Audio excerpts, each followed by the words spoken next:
A day in my life as a content creator, age 12. So ngayon guys, samahan nyo ako, bibili tayo ng merienda. So ayan nga guys, naka-e-bike na nga lang pala kami. Then ayan, pupunta na kami dyan sa may bilihan ng Pansit Canton kasi yung binili namin. Then tsaka tinapay. So ayan guys, yan. Kung nakita nyo yung braids na yon, andyan po yan, in-upload ko na. Then ayan, bibili na kami ng Pansit Canton. So, ayan nga guys, ang labo ng camera, pinunasan ko pa nga yan guys.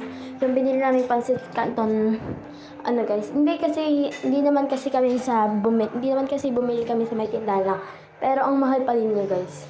So, yan, nakabili na nga kami. Next namin bibilin, tinapay. So, yan yung Pansit Canton. Then, ayan, bibili natin na tinapay. So, yan guys, yung tinapay na to, ayan, yan. Ano guys, tig 28 pesos lang siya dito sa amin.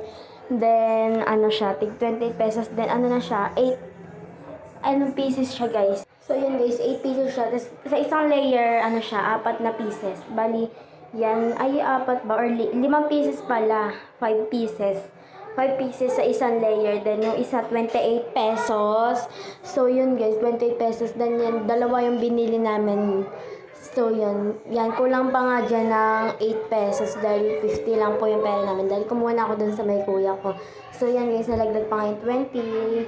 So, yun guys, nakabili na kami tinapay. Pauwi na nga kami niyan. So, yan, nagda-drive na lang guys.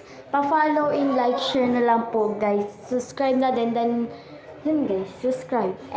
So, yan, pauwi na nga kami dyan. Yan guys, na ano ko pa nga yung yan, dyan, pauwi na kami dyan guys, sa part na yan. So, yun, pauwi na kami.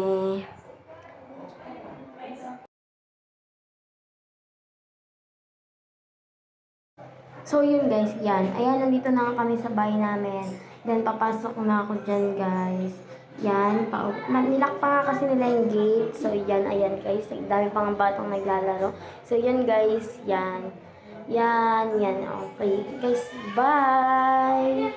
See you! Like, share. Ayan, hindi pa nga kami tapos. Inutusan pa ulit kami bumili ng Nestogen. Gatas po yun ang pamangkin ko, guys. So, ayan, guys.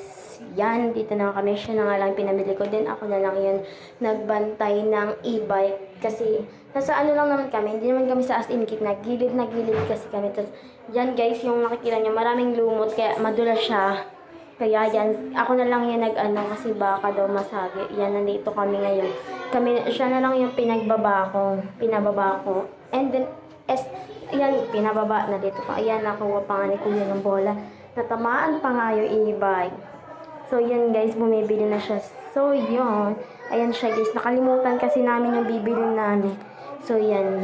Dito kami dyan kami bumili guys. Yan. Para din siyang Mercury. So, yan guys. Inakausap niya ate ko. Then guys, bye. Subscribe.